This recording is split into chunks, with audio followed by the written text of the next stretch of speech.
ओम शांति। होली हंस में एक बार फिर से आपका स्वागत है, स्वागत है, स्वागत है।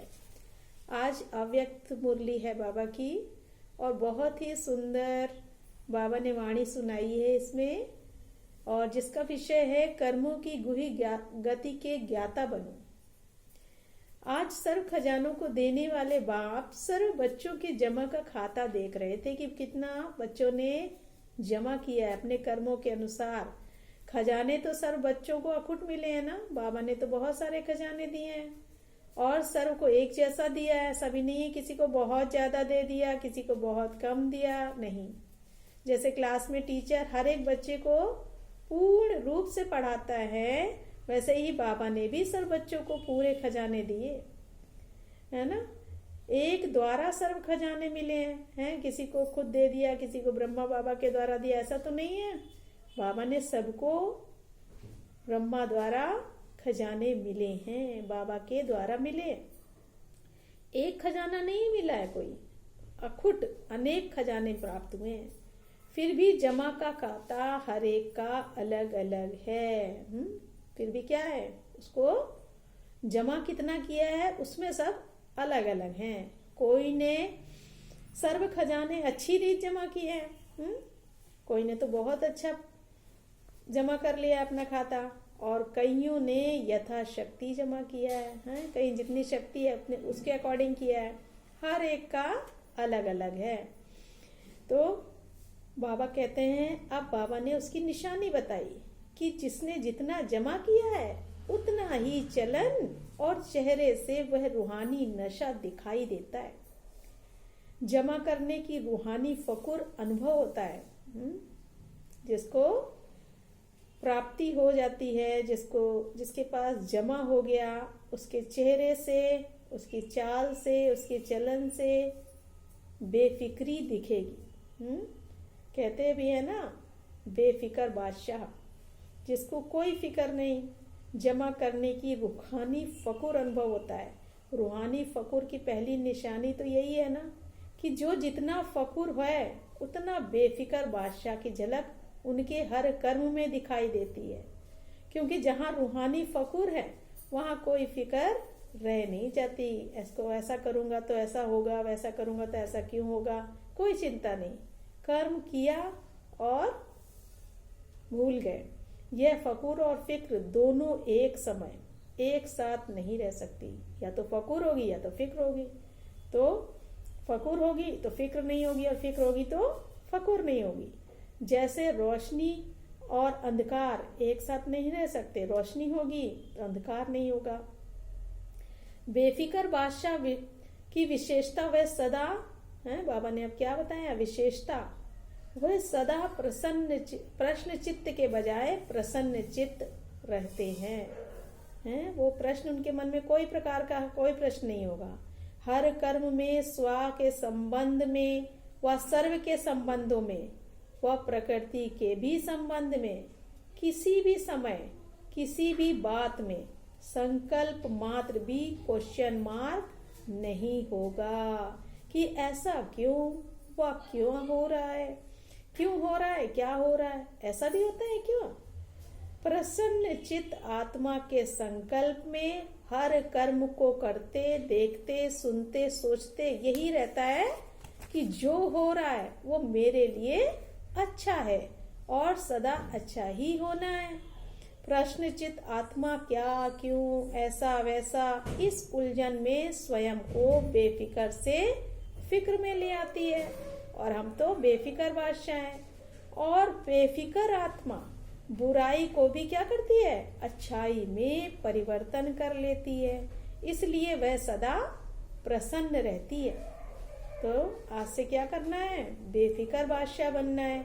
आजकल के साइंस के साधन से भी क्या होता है, जो वेस्ट माल खराब होता है उसको परिवर्तन कर अच्छी चीज बना देते हैं। तो प्रसन्नचित आत्मा साइलेंस की शक्ति से, चाहे बात बुरी हो, संबंध बुरे अनुभव होते हो, लेकिन वह बुराई को भी अच्छाई में परिवर्तन कर स्वयं से भी धारणा करेगी और दूसरों को भी अपनी शुभ भावना के श्रेष्ठ संकल्प से बुराई को बदल अच्छाई धारण करने की शक्ति देगी।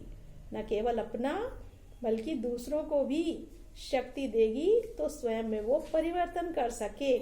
कई बच्चे सोचते हैं, कहते हैं कि जब है ही बुरी व गलत बात तो गलत को गलत तो कहना पड़ेगा ना, वह गलत को गलत तो समझना पड़ेगा ना। लेकिन गलत को गलत समझना, ये समझने के हिसाब से समझा। गलत तो है, ठीक है, कोई बात नहीं, लेकिन उसको गलत के हिसाब से समझा। वह राइट और रॉन्ग समझना, जानना अलग बात है, लेकिन नॉलेजफुल रूप में जानने वाले समझने के बाद स्वयं में किसी भी आत्मा की बुराई को बुराई के रूप में अपनी बुद्धि में धारण नहीं करेगा। है कोई भी बात हुई, ठीक है, ये गलत है, ये सही है, बस उसके बाद कोई चिंतन नहीं, उसके प्रति कोई भाव नहीं, अच्छा या बुरा तो समझना अलग चीज है। समझने तक तो राइट है, लेकिन स्वयं में वह अपने चित्त पर, अपनी बुद्धि में, अपनी वृत्ति में, अपनी वाणी में दूसरों की बुराई को बुराई के रूप में धारण नहीं करना है, समाना नहीं है। तो समझना और धारण करना, इसमें अंतर है। अपने को बचाने के लिए ये भी कह देते हैं, क्या कह देते हैं कि ये है ही रॉन्ग, रॉन्ग को तो रॉन्ग कहना पड़ेगा ना। लेकिन समझदार का काम क्या होता है? समझदार अगर समझता है कि ये बुरी चीज है तो क्या बुरी समझते हुए अपने पास जमा करेगा? कोई भी आपको बुरी चीज देने आए, गलत चीज देने आए तो क्या आप ले लोगे? आप अपने पास अच्छी रीत संभाल कर रखोगे, छोड़ दोगे ना? यह जमा करने ही समझदारी है, यह समझदारी कहेंगे। और सोचो, अगर बुरी बात व बुरी चलन को स्वयं में धारण कर लिया तो क्या आपकी बुद्धि, वृत्ति, वाणी सदा संपूर्ण स्वच्छ मानी जाएगी? अगर आपने उसको अपने अंदर धारण किया तो क्या वो स्वच्छ बुद्धि मानी जाएगी? कूड़ा कचरा भर लिया ना आपने। अगर जरा भी कोई डिफेक्ट व दाग रह जाता है, किचड़ा रह जाता है, तो डिफेक्ट वाला तो कभी परफेक्ट नहीं रह सकता, तो प्रसन्न चित्त नहीं रह सकता। जब डिफेक्ट होगा, अंदर चिंतन होगा, तो कोई खुश तो रह ही नहीं सकता, फिक्र चलेगी। अगर कोई की बुराई चित्त पर है तो उसका चित्त सदा प्रसन्न चित्त रह नहीं सकता। चित्त पर धारण की हुई बातें वाणी में जरूर आएंगी, चाहे एक के आगे वर्णन करें और चाहे अनेक के आगे। है इसने ऐसा किया, उसने ऐसा किया, लेकिन कर्मों की गुही गति का रहस्य सदा सामने रखो कि मैंने इसको कहा, उसको कहा, तो क्या इसका नतीजा क्या है, ये इसके आगे क्या होगा? अगर किसी की भी बुराई व गलत बात चित्त पर रखने के साथ वर्णन करते हो तो ये व्यर्थ वर्णन हुआ ना। तो ऐसा ही है जैसे कोई गुंबज में आवाज करता है। बाबा ने उदाहरण बताया है कि ये कैसा है कि हम किसी का फालतू चिंतन करते हैं अपने चित्त में रख के, तो ये कैसी चीज है? जैसे कोई गुंबज में आवाज करता है तो वह अपना ही आवाज और ही बड़े रूप में बदलकर आपके पास ही आता है। गुंबज की आवाज करके देखी है कि नहीं? तो अगर किसी की बुराई करने के, गलत को गलत फैलाने के संस्कार हैं, जिसको आप लोग आदत कहते हो, तो आज आप किसी की ग्लानि करते हो और अपने को बड़ा समझदार, गलती से दूर समझकर वर्णन करते हो, लेकिन यह पक्का नियम है अथवा कर्मों की फिलॉसफी है कि आज आपने किसी की ग्लानि की और कल आपकी कोई दुगनी ग्लानि करेगा, क्योंकि ये गलत बातें इतनी फास्ट गति से फैलती हैं जैसे कोई विशेष बीमारी के जर्म्स, जीवाणु बहुत जल्दी जल्दी फैलते हैं। और फैलते हुए जर्म्स जिसकी ग्लानि की वहां तक पहुंचते जरूर हैं। आपने एक ग्लानि की है, लेकिन वह आपको गलत सिद्ध करने के लिए आपकी 10 ग्लानि करेंगे। एक को बताया, फिर उसने 10 को बताया, 10 को 30 को बताया, इस तरह से वो बुराई बहुत तेजी के साथ फैलेगी। तो रिजल्ट क्या हुई? कर्मों की गति क्या होगी? लौट कर कहाँ आई? आपकी, अगर आपको शुभ भावना है उस आत्मा को ठीक करने की, अगर आप चाहते हैं ठीक हो, तो गलत बात शुभ भावना के स्वरूप में विशेष निमित्त स्थान पर दे सकते हो कि नहीं ये गलत है, ये रॉन्ग है, बस खत्म। फैलाना रॉन्ग है, हमें उसके प्रति कोई भी भाव अपने अंदर नहीं रखना है। कई कहते हैं हमने किसी को नहीं कहा, किसी को कहा नहीं है, लेकिन वो कह रहे थे तो मैंने भी हाँ में हाँ कर दिया। बोलो नहीं, आपके भक्त भक्ति के शास्त्रों में भी ये वर्णन करते हैं कि बुरा काम किया नहीं लेकिन देख भी लिया, साथ भी दिया, तो वह भी पाप है।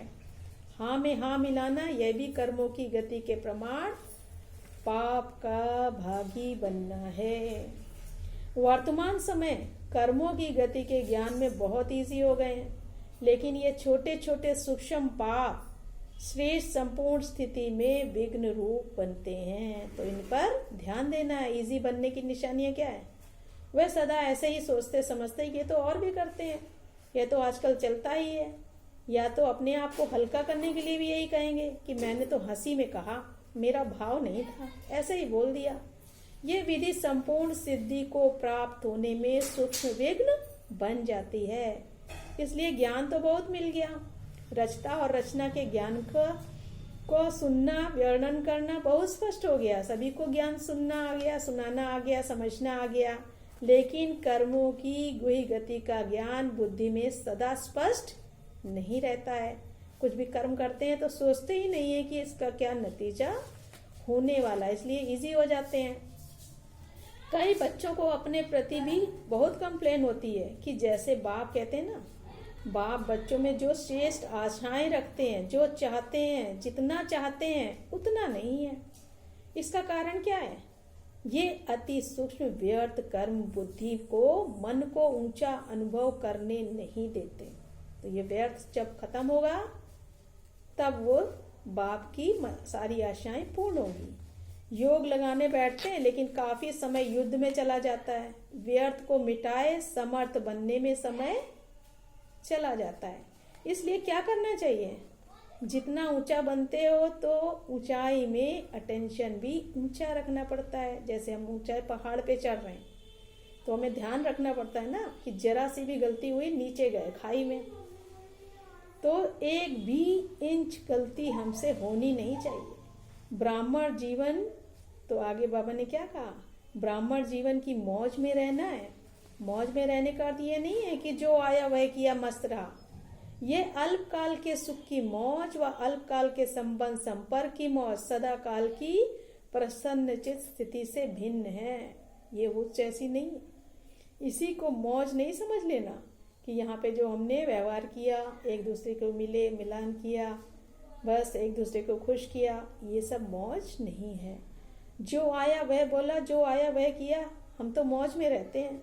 अल्पकाल के मनमौजी नहीं बनो, क्योंकि आप जो कर रहे हो आपकी कितनी बड़ी जिम्मेदारी बाबा ने दी है।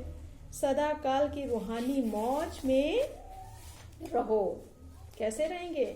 इस गुही गति को जानते हुए ही हर कर्म करना है। सबसे मिलना जुलना सब कुछ करना है, लेकिन इस गुही गति को भी जानते हुए हर कार्य करना है। यही अर्थात ब्राह्मण जीवन है। मौज में भी रहो और कर्मों की गति के ज्ञाता भी रहो। तब ही जो चाहते हो, जैसे चाहते हो वैसे अनुभव करते रहेंगे। समझा? कर्मों की गुही गति के ज्ञाता बनो, फिर खजानों के जमा की रिजल्ट बाबा फिर सुनाएंगे। अच्छा, तो आज बाबा ने कितनी प्यारी वाणी सुनाई, तो इसको सभी धारण करेंगे। अच्छा, ओम शांति।